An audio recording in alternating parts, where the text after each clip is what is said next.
Hello friends, welcome to the official YouTube page of Everest IAS Academy. Today we are going to discuss the Hindu newspaper analysis of December 10, 2019 from the UPSC Prelims 2020 point of view. Let's go into the video, friends.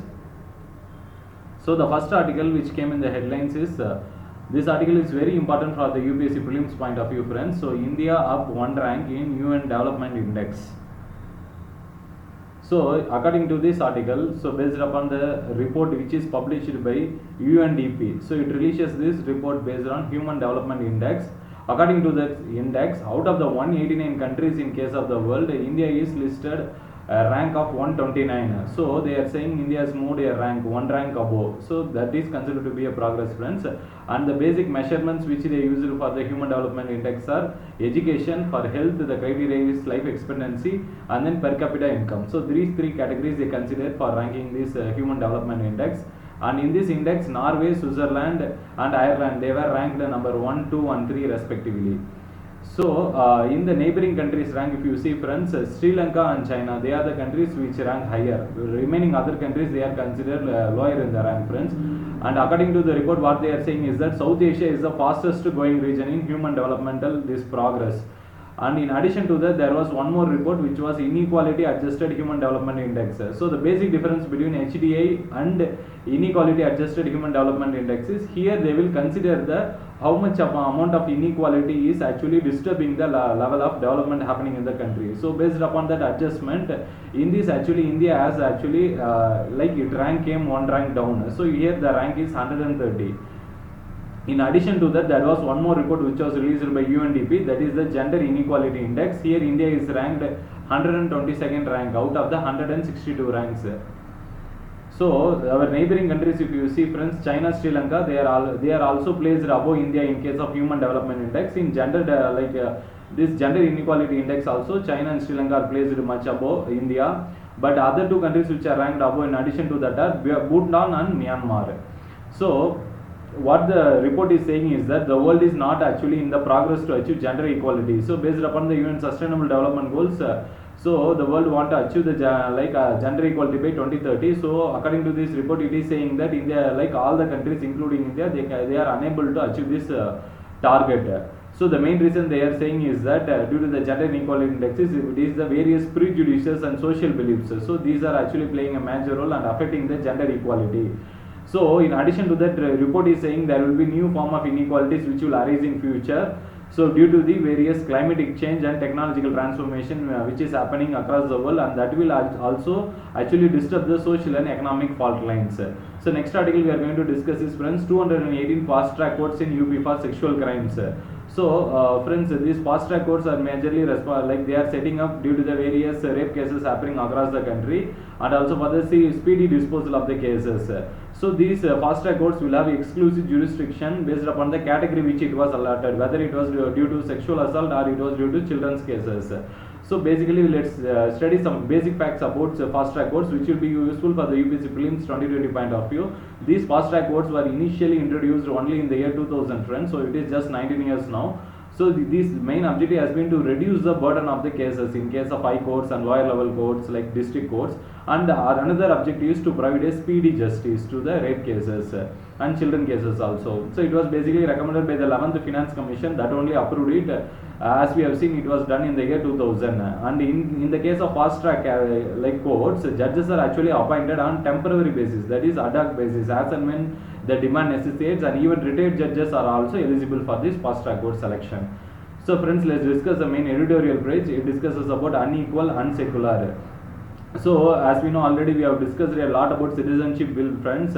So in that the bill aims to give non-Muslim non-Muslims migrants who came from neighboring countries such as Pakistan, Bangladesh and Afghanistan, it wants to give citizenship to them, and the cut-off date for which they have fixed is December 31, 2014, and the citizens like illegal migrants who are coming here and staying, for them the time period has been reduced from 11 years to 5 years for case of naturalization. And one more thing is, like, this citizenship amendment bill will not extend to those persecuted, like those minorities who are living in case of Myanmar and Sri Lanka. Especially in case of Myanmar, it is Rohingya Muslims, and in case of Sri Lanka, it is Tamil. So these two categories, the citizenship bill will not apply to them. In addition to that, it fails to allow even the Shia and Ahmadiyya Muslims who were previously part of Punjab and other regions. In addition to that, friends, according to the bill, what it is saying is that it will not actually affect the six states which are mentioned in the 6th schedule of the constitution, and inner line permit areas like the tribal areas it will not apply. So tribal areas of like Arunachal Pradesh, Nagaland, Mizoram, so these states have the inner line permit areas. In addition to that, due to this bill, like the government is adding Manipur to the list of inner line permit areas, friends. So next article we are going to discuss is climate treaty at a tipping point. This article is also very important, friends. So let's discuss this. It says that there is actually an increasing level of concentration of greenhouse gases are happening, and that is actually changing the global climate, but it also raises some other questions. So the author is saying is that the climate treaty which the United Nations, UNFCCC, these organizations are actually negotiating, they are actually only considering the symptoms such as emission of greenhouse gases, but they are not actually targeting the causes. The main cause, the author is saying, is that it is the use of natural resources which is only responsible for the causes of various greenhouse gas emissions and climatic change, he is saying, friends. In addition to that, he is still saying that West is still responsible for half of the global material use, which in case he says that is the natural resources, and that is causing the climatic change.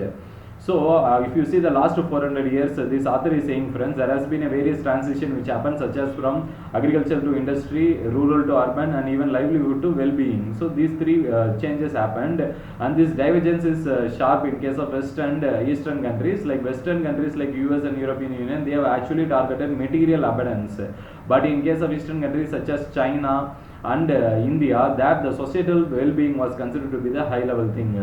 And in addition to that, what the author is saying is that the low carbon social development model is actually adopted by India and China only because we are having a various alternative models of energy development. In addition to that, our per capita energy consumption is very low, he is saying, friends. So the pattern of natural resources which the West is adopting, so that is actually going to be a short term, which is nothing but the next just material abundance.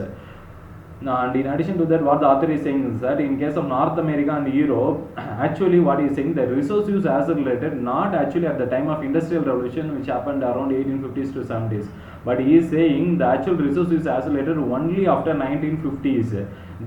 Because at the time of 1950s only many population actually moved to cities, and this led to this climatic change, he is saying, friends. In addition, but if you see the case study of China also, he is justifying that the natural use change has actually, the usage has increased only from 2000, where it was actually driven by urbanization. When large number of people shifted to cities, that time only they started accelerating the usage of natural resources, and that led to the climate change, he is saying, friends. In addition to that, he is concluding that India and China are actually considered to be global leaders in case of sustainable use of energy, and here what he is saying is that these countries are actually having a successful model for electric vehicles in future. In addition to that, they are supported by good amount of solar and wind renewable energies. Next article we are going to discuss is ship recycling bill passed by Parliament. This bill is very important, friends, because this bill is passed in accordance to the Hong Kong International Convention that was actually adopted by the International Maritime Organization. This organization is very important for the prelims point of view, friends, that we will discuss now in the coming video. So let's discuss some basic features of the bill. This bill is saying, actually it is saying, it is laying out rules for the existing like facilities which are happening in case of India, like all the ships which are present in India and those which are entering, and only this bill will not apply to those cases of ships from warships and other government ships. Remaining all the other bills, like all the ships will be covered by the bill, and these ships should not carry any hazardous material. For that, the authority will be appointed. So in addition, the government is actually thinking that by regulating this shipping sector, it will actually lead to the creation of lot amount of jobs. So let's discuss some basic facts about the International Maritime Organization, friends. It is actually a specialized agency of UN. It is mainly for basically regulating the shipping industry. Its headquarters is in case of London. It was actually it came into being in case of 1959 only, friends, and its main objective has been to include safety, environmental concerns due to various oil spills happening in the world, legal matters, techno cooperation, maritime security, and efficiency of shipping. So all these have been the objectives of IMO, friends.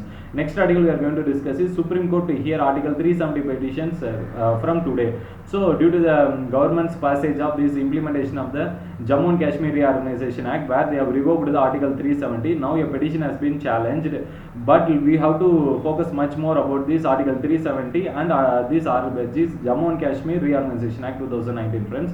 So let's discuss some basic things which happened before and after 270. So before 270, the state of Jammu and Kashmir had some special powers, but that was removed now. It had a dual citizenship, that being the citizenship of Jammu and Kashmir and that of India. Now only single citizenship of India. Before they had a separate flag, and now only tricolor flag of India will be the also the national flag for them.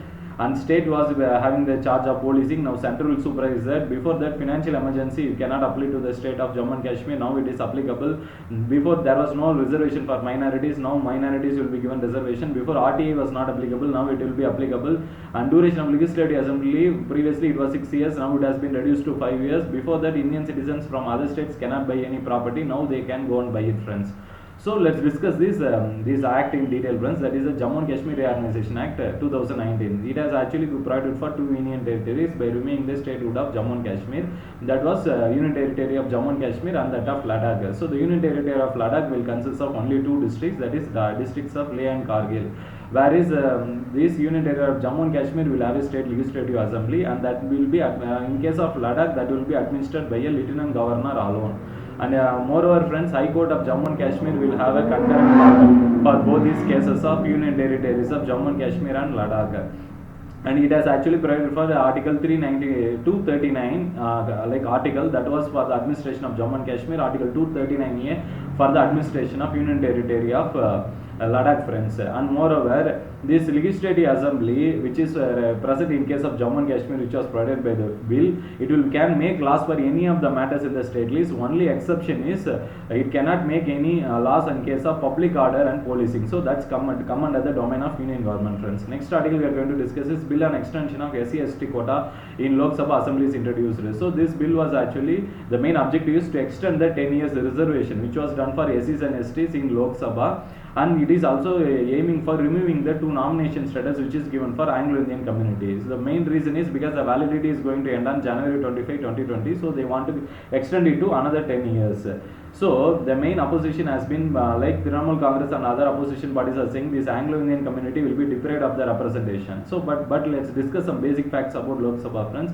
As we know already, what we have studied in polity, the maximum strength in case of Lok Sabha is 552. But what is actually allowed is only 545, friends. In that 545, 530 members they are directly elected from the states and 13 from union territories. So only those 2 nominated seats which are for the Anglo-Indian community, that will be removed now. So next is, friends, inner line permit for Manipur. So this we have discussed already. The main objective has been like it was done through the citizenship amendment bill that targets only the minority communities, especially the non-Muslim minorities. It wants to give citizenship status, but it is not. And one more thing is illegal migrants still will not be allowed to stay in the country. And in addition to that, as we know, friends, it will not apply to tribal areas of Assam, Meghalaya, Mizoram, Tripura. This we know, we remember by the code VATM, that is Assam, Tripura, Meghalaya and Mizoram, and the states, these are mentioned in the 6th schedule of the constitution, and those areas which are coming under inner area line permit, that also don't apply. The citizenship bill will not apply, friends. Here already we have Arunachal Pradesh, Nagaland, Mizoram, and the latest addition is Manipur. The main objective is citizens of the country from other states, they cannot go and buy any properties in these areas.